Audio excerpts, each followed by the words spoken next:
What is up, world? Welcome back to Charge the Game podcast, and we are here to discuss Al Shire, the Houston linebacker that obviously laid the late hit to QB1 Trevor Lawrence. How do I feel about this, guys? I do have a lot of mixed emotions that you may agree or disagree with. Make sure you guys get in here, subscribe to the YouTube channel, thumbs up, like the video. Let's go. Houston, Texas linebacker Azeez Al-Shaair suspended 3 games for unacceptable late hit on Jags QB Trevor Lawrence. For those who have not seen up close who this guy is, I mean, he was all over television Sunday. This is the young man here who committed this penalty. Now, I'm going to let you guys know straight off the rip. I don't agree with this simply because, I mean, I know, man. Simply because the defense, they literally don't have an out anymore. They are tailoring these rules so much for the offensive player to where it's just like, damn, it's really nothing that they can't stop themselves in the middle of a formed tackle and do what they did. I mean, I get it. It does look bad, but shouldn't QB1 Trevor Lawrence have slid a little earlier or just dove or something to where, you know, you turn into a runner, you're going to get hit like one. That's everything that I saw. And I do think that the game has become so soft. We used to just jump out of our seats when a Ray Lewis, right, or one of the greats laid wood to an opposing player. It is a gladiator sport. You actually live for those moments. You don't want anybody to get hurt, but concussions are a part of the game. Seriously, concussions are a part of the game, and you already know what it is when you sign up, right? You sign up to make all those millions with the risk of being concussed, hit, or fatally injured. And obviously, Trevor Lawrence received at least 2 of the 3 or all of the above. And I do think that Trevor Lawrence should have gotten down a little earlier. I think that, you know, this guy was really aiming to make a statement, and it got a little out of hand. Now, a 3-game suspension is a little up there, especially when they're taking your pay. We don't know what this guy's financial situation is, and I do not believe in taking money out of anybody's pocket. And I just don't agree. A lot of people are going to say that, of course, you know, he should be suspended as long as Trevor Lawrence is out. I mean, but why should the person making the most money have it easier? I mean, that's just how I think. Like, you're making $50 million, which you are overpaid because Trevor Lawrence has not delivered since Clemson. I don't care what anybody says. He is a bit of a bust to me. I think maybe a different team, a different situation, he may be better, but I just don't see that right now. First off, you're paying this guy great money, and you want the defense to take it easy. Now, what if he would have did what Patrick Mahomes does when Patrick Mahomes does like the extra little tiptoe and gets more yards? And on top of that, what if you would have neglected to even make a tackle and the guy rushes for a touchdown or another 20, 30 plus yards? You're going to be the guy during film session. People are going to say, why the fuck did you not hit him? I mean, this guy has a job. This guy probably has family that he has to take care of. I don't have time to think about how you're going to feel when it's time for me to do my job. You certainly don't think about how I'm going to feel if you throw it over my head or you throw it in or you throw a scoring TD and the person catches it above my head. Like, you're not thinking about that. So I don't think that it's natural for me to, or anybody in his position, to even think about the player they're hitting. I mean, you can do routine tackles where the form is standard. I mean, I do think there was a little bit extra, but at the same time, man, the guy was trying to make a play. And we got to normalize making football again. We've done a great job of pretty much making this shit flag football. I think that a lot of these stats on these offensive players would not be the same if the rules were more traditional, if the rules go back to being any way they were before things got crazy or it was an offensive league. Now you got the Vegas odds involved, so now there's more risk. Now they want to protect the quarterbacks. It's almost like these teams have a pact with Vegas. Please do not injure your star quarterback because it is bad for business, which it is, because typically you want to see competitive football. But at the same time, man, this is what comes with football. I mean, you're going to have the penalties just as much as you're going to have the success. You're going to have the oohs and you're going to have the ahs. It is what it is. Now, guys, on Al Shaair's part, this is where things were not in his favor. Do I believe that it would have been 3 games if he did not have this historic reputation?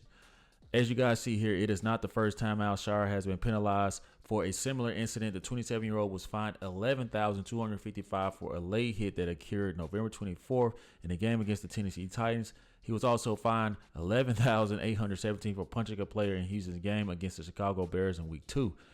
I mean, this guy seems like a hothead for sure. I mean, damn.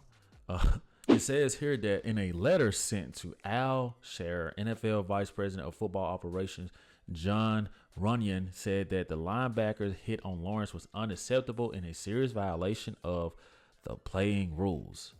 Okay, so obviously I'll give them penalized for that hit, suspended 1 game, and because of like the big brawl that broke out. Honestly, guys, this is just one of those situations with me where you're damned if you do and you're damned if you don't. You best be on the side where you're damned if you don't, though, because I mean, damn. I mean, the guy can't even make a freaking tackle and suspended. The world we live in now, social media is going to blow up everything. And everything is, of course, going to be race bait, right? Literally, everything is going to be race bait. So these people who make these decisions play all of this in mind. They put it all in perspective, and they dish out these suspensions. The letter reads, "Your lack of sportsmanship and the respect for the game of football and all those who play, coach, and enjoy watching it is troubling and does not reflect the core values of the NFL. Your continued disregard for NFL playing rules puts the health and safety of both you and your opponents in jeopardy and will not be tolerated." Now, I get it. A guy with this type of reputation, you kind of got to send a clear message to. But again, my stance does not change, man. Maybe a 1-game suspension is understandable. I mean, that'll kind of get the message through. But I don't know of a 3-game suspension, because now what you're going to do, you're going to make all the other players across the league hesitant on how to tackle a moving quarterback. A quarterback that is traveling. They're going to think about this guy missing his money. Could you imagine if this was Patrick Mahomes and Taylor Swift was in the building and he did this? Oh my goodness, be crazy. I actually think that they have the Chiefs coming up soon. So what a great way to get rid of a weapon. And this guy's a captain. Goes on to say that Al Shire is able to return to Houston's active roster following their Week 17 game against the Baltimore Ravens. So damn, this guy comes back and immediately will be inserted into a brawl, because the Ravens are still competing to make the playoffs just as well as all the other teams, man. And Lamar around that time could be pretty scary. So, guys, we hear from the general manager, Nick Caserio, and he said this to reporters: on the 3 games of suspension, there is no consistency at all relative to the level of discipline that's been handed down. It's just a picture that's been painted about Aziz. His intentions, who he is as a person, I mean, quite frankly, is BS. And I got to respect that, you know, the GM coming out to defend the brother, especially with all of the history that's been known to go on in the Texas organization with the Deshaun Watson situation to the players before and after him, and about them complaining about the front office. So I am happy to see this. If anybody in the organization, man, from the coach, the GM, the owner, if they're vouching for you, then I just got to believe there's some truth in that. If you get like the coach, the GM, or the owner to come out and speak to you in such high regards, maybe the guy's just very passionate about his job. Maybe he's very passionate about hitting people. I don't know. But what I do know is that when I saw this hit at first, now, the first glance, no sound or anything, you're going to overreact. Now, guys, I'm not going to lie. The hit is nasty. But you know what? He was a runner. He was past the line of scrimmage. He had turned into a runner. And the only reason that this is blown out of proportion is because of who the quarterback is and the fact that it's a quarterback. And they want to send a message that this will not be tolerated. And I get it. But at the same time, man, like, this suspension is a little bit much to me. It's a little extreme, especially with the Texans not having the best season that they had last season. You know, it's just a huge blow, and hopefully this doesn't impact them too much when it comes to the next 3 games that they will be playing. Hopefully, man, the owner or somebody goes to this guy privately and cuts him like a little check or something. You know, maybe for 3 games, I'll give you half of your salary. I don't know how much this guy was making, but obviously he's a captain, a veteran. I assume that he's probably compensated pretty well. I don't know his contract.